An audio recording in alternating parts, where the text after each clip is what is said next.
Ko'pchilik holatlarda aholi murojaatlarini noto'g'ri yo'naltirish, mana noto'g'ri yo'naltirish shundan tagida shu bor o'zi.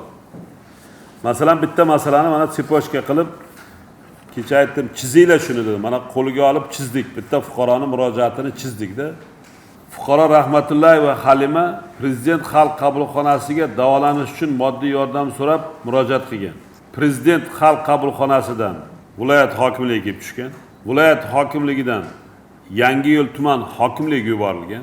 Yangiyo'l tuman hokimligi murojaatni qabul qilgan, ijroga kiritgan bu Meliqo'ziyeva Shohsanam degan ekan. Xotin-qizlar bo'yicha o'rinbosar yuklatilgan. Eng qizi 40 kundan keyin nima bo'lyapti? Siz deyapti, Chinoz tumanidagi Hamza mahallasi ijtimoiy xodimiga murojaat qiling deb murojaatni yozyapti. 40 kun o'tib ketyapti. Bu kasal odam 1 soat oldin bo'lsa ham bitta dori olishga, shifga qarab Xudodan so'rab yotgan odamga 40 kundan keyin javob beryapti. Bu 40 kun ichida tavba deyish kerakki, bu odam nima bo'ldi? Tizimga kiritayotgan payti buni ko'rmaganmi? Boyagidagi mutaxassis o'tirgan Meliqo'ziyeva nomutaxassis.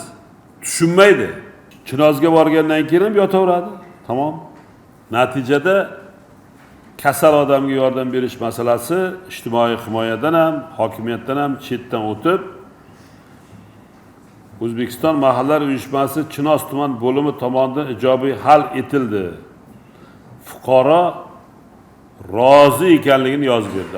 Rozi bo'ladi, yaxshi bo'lib chopib ketdi-da, shamollaganmidi, kasal bo'lgan bir bola bu yaxshi bo'lib ketdi. Men roziman, bo'ldi, kasalida bir payt temperaturam chiqqan payt yozganman deb o'ylagandir-da u. Fuqaroning roziligi olindi deb yozgan. Mahalla uyushmasiga zarbob to'n kiydirilsin deydi-ku, Otabekning kinosida o'sha.